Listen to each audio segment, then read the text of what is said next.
Assalamualaikum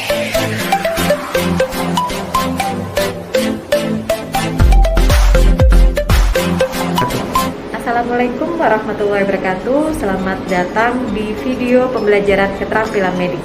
Kali ini saya, Dr. Yusra Tintaningrum, akan menjelaskan tentang bagaimana cara pemeriksaan fisik toraks. Dan kita akan belajar dari inspeksi, palpasi, perkusi, auskultasi. Tujuan dari pembelajaran ini supaya mahasiswa mampu mendemonstrasikan pemeriksaan fisik kardiovaskular dan paru pada pasien standar. Selamat menyaksikan. Selamat datang Pak, nama saya Dr. Yusra Tintaningrum. Saya dokter yang berjaga di poli jantung pada stasiun ini. Bapak namanya siapa?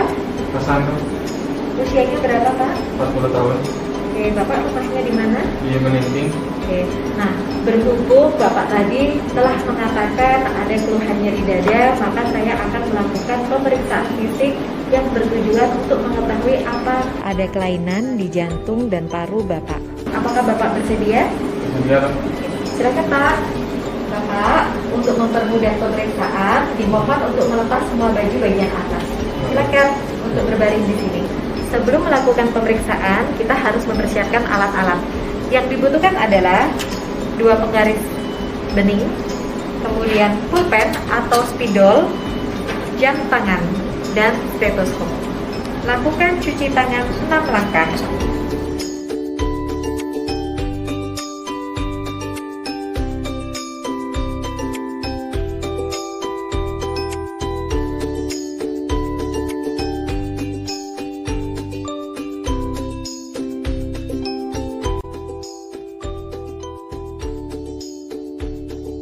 Pemeriksa harus berada di sebelah kanan sisi penderita. Pada saat di awal, kita harus melihat apakah penderita tampak pucat, sesak, kemudian kesakitan, atau gelisah.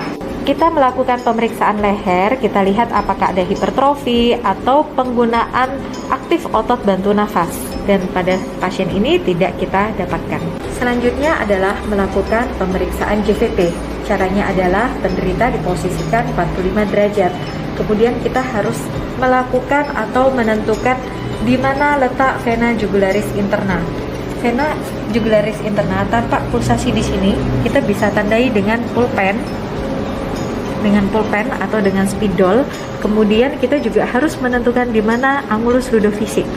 Angulus ludovisi kita cari yang di sini ya, di bawah ini cekungan, kemudian di bawahnya sini kita tandai. Kemudian kita gunakan 2 penggaris tegak lurus ya. Pada pasien ini letakkan penggaris tegak lurus antara vena jugularis interna dengan angulus ludovisi. Kemudian kita lihat di sini 1 cm, artinya jarak antara RA ke angulus ludovisi 5 cm ditambah 1 cm. Jadi apabila 5 cm ditambah kurang dari 4 cm itu adalah normal. JVP masih dalam batas normal. Kita akan melakukan pemeriksaan inspeksi daripada toraks. Kita lihat apakah ada bekas operasi atau bekas scar. Kemudian kita juga lihat bagaimana bentuk dada, apakah ada flare chest, apakah ada funnel chest, apakah ada barrel chest, apakah ada pigeon chest, apakah ada kyphoscoliosis. Kemudian kita juga akan menentukan di mana ictus cordis dengan inspeksi. Kita lihat ictus cordis tampak di ICS 5 midclavicular line sinistra. Selanjutnya adalah pemeriksaan fisik toraks. Jadi kita berada di kaudal daripada penderita, kita melihat bagaimana frekuensi nafasnya. Frekuensi nafas dihitung selama 15 detik. Kemudian kita hitung selama 1 menit. Dan berikutnya adalah kita lihat apakah dada nampak simetris atau tidak. Apakah ada flare chest, apakah ada dada yang ketinggalan. Kita lihat dari sini. Selanjutnya kita akan melakukan palpasi toraks. Kemudian kita tentukan di mana ictus cordisnya. Bila sudah kita temukan, kita bisa tentukan di mana lokasinya. Ini ICS 5 midclavicular line sinistra. Namun apabila tidak jelas, penderita bisa miring ke kiri dengan posisi left lateral decubitus. Silakan Pak, miring ke kiri. Ini posisi left lateral decubitus ya. Kemudian kita bisa tentukan di mana lokasi daripada ictus cordis. Oke, ini kemudian kita juga bisa tentukan apakah ada trill atau tidak. Melakukan palpasi permukaan dinding dada dengan meraba dinding dada, apakah ada massa, kemudian apakah ada deformitas, kemudian apakah ada gravitasi atau nyeri tekan, dan apakah ada edema. Melakukan palpasi pergerakan nafas di bagian depan, kemudian kita bandingkan kiri dan kanan. Di lapangan atas, tarik nafas, lepas. Di bagian tengah, tarik nafas, kemudian di bagian bawah, tarik nafas, kemudian laporkan hasilnya, bandingkan kiri dan kanan. Apakah ada yang tertinggal atau tidak? Melakukan palpasi frenitus raba di bagian atas, katakan bolu-bolu, Bolu-bolu. kemudian bagian tengah, bolu-bolu, Bolu-bolu. kemudian di bagian bawah, bolu-bolu, Bolu-bolu. kemudian rasakan perbedaan getaran kiri dan kanan, laporkan hasilnya, apakah suara getarannya menurun, meningkat, atau normal. Melakukan pemeriksaan perfusi daripada toraks untuk menentukan batas jantung kiri dan kanan. Kita tentukan ICS 5, 1, 2, 3, 4, 5, kemudian dari lateral, cari mulai dari lateral ya, dengan posisi vertikal. Sonor, redup ya. Jadi kita tahu bahwa batas jantung kiri adalah ICS 5, mid clavicular line sinistra. Kemudian kita lakukan menentukan batas jantung kanan, bisa dari tengah, redup, sonor, redup. Jadi batas jantung kanan adalah ICS 5 parasternal line dextra. Melakukan perfusi orientasi paru dimulai dari apex, simetris, dan horizontal. Lapangan apex, lapangan atas,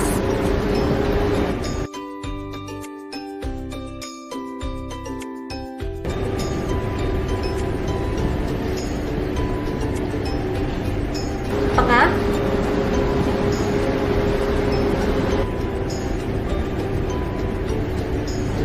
basal.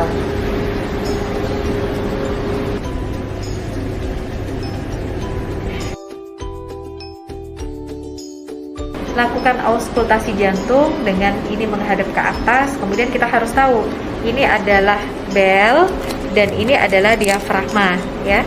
Jadi bel itu untuk menentukan S1 dan untuk mendengar apakah ada S1 S2 normal atau tidak di apex atau di katup mitral dan katup trikuspid.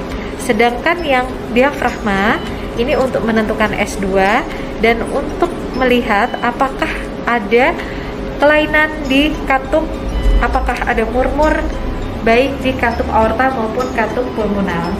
Melakukan auskultasi di daerah apex. Bila tidak jelas, penderita bisa miring ke kiri. Kemudian kita juga bisa melakukan pemeriksaan trikuspid dengan bel. Oke, terentang. Boleh terentang. Kemudian kita melakukan pemeriksaan terhadap katup aorta dan pulmonal dengan menggunakan diafragma. Ini katup pulmonal di ICS 2, parasternal line sinistra. Katup aorta ICS 2, parasternal line dextra. Kemudian kita tentukan apakah ada kelainan S1, S2, S3, S4, kemudian apakah ada murmur, kemudian apakah ada ekstrasistul, apakah ada opening snap, dan sebagainya. Melakukan auskultasi dengan orientasi paru di bagian apex. Tarik nafas, lepas, oke. Tarik nafas, lepas. Kemudian di lapangan atas, tarik nafas, hembuskan, tarik nafas, hembuskan. di lapangan tengah, tarik nafas, hembuskan, tarik nafas, hembuskan, kemudian basal, tarik nafas, hembuskan, tarik nafas, hembuskan. Kemudian laporkan hasilnya, apakah ada wheezing, apakah ada rongki, apakah ada stridor, dan sebagainya. Lakukan pemeriksaan fisik toraks di bagian belakang penderita dalam posisi duduk. Kemudian kita lihat apakah simetris atau tidak, kiri dan kanan secara inspeksi. Lakukan palpasi pergerakan nafas di bagian belakang. Tarik nafas di lapangan atas, kemudian lapangan tengah, tarik nafas, lapangan bawah, tarik nafas, kemudian bandingkan kiri dan kanan, laporkan hasilnya, apakah menurun, tertinggal, atau normal. Melakukan palpasi frenitus raba di bagian belakang, kemudian kita bandingkan getarannya kiri dan kanan, wolu-wolu di bagian lapangan atas, kemudian lapangan tengah, wolu-wolu, kemudian lapangan bawah, wolu-wolu, kemudian interpretasikan hasilnya apakah normal, menurun, atau meningkat. Melakukan perkusi di bagian belakang toraks, orientasi paru dengan posisi di selah antara iga. Di bagian atas, lapangan atas, lapangan tengah, lapangan bawah. Kemudian laporkan hasilnya, apakah suaranya sonor, hipersonor, atau redup. Bandingkan kiri dan kanan. Melakukan pemeriksaan auskultasi toraks dengan orientasi paru di bagian belakang. Kemudian bandingkan suaranya kiri dan kanan. Tarik nafas di lapangan atas, tarik nafas di lapangan tengah, tarik nafas, tarik nafas, tarik nafas, tarik nafas. Kemudian laporkan hasilnya, apakah terdapat suara nafas utama vesikuler kiri dan kanan, bronkial kiri dan kanan, atau bronkofesikular, serta tentukan apakah terdapat suara tambahan rongki, wheezing, atau ada stridor atau suara tambahan yang lain. Bapak, pemeriksaan telah selesai. Silakan Bapak mengenakan pakaiannya kembali. Terima kasih banyak sudah berkenan untuk diperiksa pada pagi ini. Silakan Bapak bisa duduk. Setelah melakukan pemeriksaan pasien, lakukan cuci tangan.